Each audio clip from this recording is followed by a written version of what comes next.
this feast still required in the dispersion? Deuteronomy 16:15 says to do it where the Lord ordains. I'm new to feasts and need advice on this one in particular due to the camping requirement.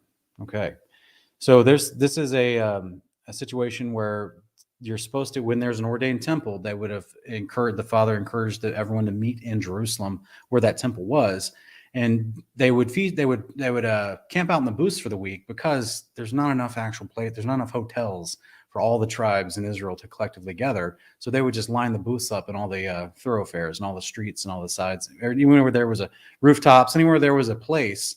Because think about it, if the city has like on average 500,000 to 1 million people living in it on a regular day, during this 1 week, all the tribes have people coming in from all of Israel. And so you have an influx of like 20 times the population coming in, you know what I mean? And so they needed a place to stay. So this is why they were to basically be able to bring their own materials to put up their own tent and stay for the week, because there's literally no place to stay. So with that said, do we still do it? And you can practice it for sure. This is what we do with all the feasts. If you want to practice it, obviously there's no ordained temple. So all the requirements for the daily, bringing your atonement offerings forward and things like that, bringing your first fruits to the priesthood, that's not applicable because it's not here. We're in a prophesied time of dispersion, which is what is spoken of in Scripture. And so therefore, while we're in the land of the Bible technically calls it the land of the enemies, or while we're spread abroad throughout the nations of the earth, we can still practice these things. And if you want to go camping, that's up to you. You can practice this.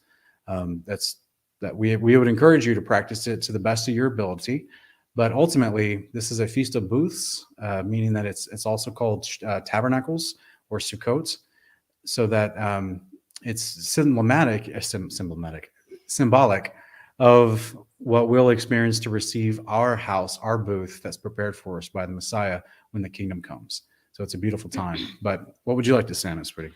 The reality is that none of us can keep any of these feasts to the letter while we're in the dispersion.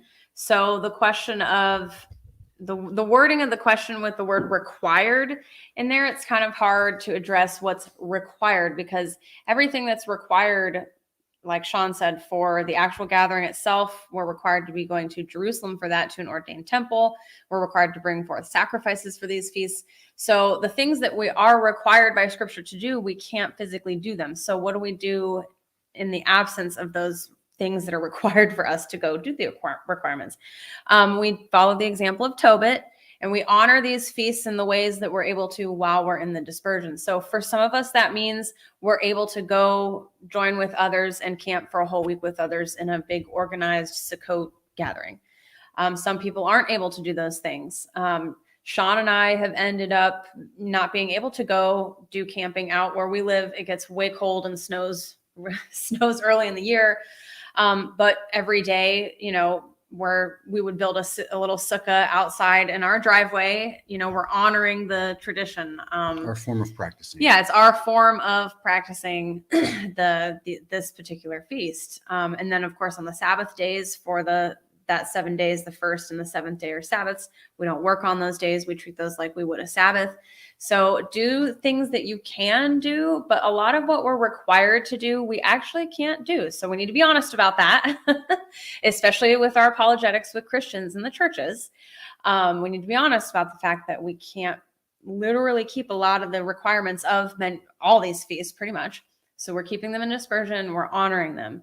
So however that looks for your family, it's going to look different from family to family. Not everyone's going to have the same thing on their plate for what they're serving for their feasts. Not everyone's going to decorate. Some people are going to get totally into it and decorate, Some people are going to organize gatherings on their land if they're able to do that. Some people aren't going to be able to do those kind of things. So it's in the dispersion, it is a little tricky as far as figuring out how to do things, because we're not necessarily raised with traditions for them like we were in Christianity, where we just knew what we did for Christmas and we just knew what we did for Easter or whatever. And so we're creating those traditions for our families now. It's new for a lot of us. Well, I would encourage Mr. Kook, to go read Leviticus 23 specific, and you can cross compare that with Deuteronomy 16 and Numbers 29. And you can see there are some instructions as far as what they did. Also, if you go into the book of Jubilees, you can see Abraham, I think it's in Jubilees 17. Abraham is also keeping Sukkot on the earth. And he's synonymous with what's described in Leviticus 23, which is he would do it with joy. I want to stress that first and foremost before I say the rest, okay? He would do it with joy. So these are not to be a burden. These should be joyful feasts, right? These are times that you participate with joy, okay?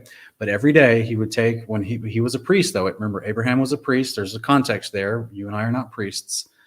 But he, as he offered his sacrifice to to God, as he prepared the meals for the sacrifice, he also would take branches from palm tree or other willowy branch trees in his area, and he would, sing and dance and, use them. So one year, a couple of years ago, Lindsay and I made some little crowns made out of branches, right? That's something they do that's described in Jubilees, that Abraham and his household, they went and they pulled down leafy boughs and they made crowns from the leafy boughs. So for example, this is our little tradition that we wanted to start building on. I bought a faux vine thing that's for crafting, and then some faux golden leaves that are on a little vine, and we crafted these little crowns. And our plan is to add to them every year during Sukkot. We buy something else that we add to it, and that's just something we decided, it's just another way we can honor this part of the festivals.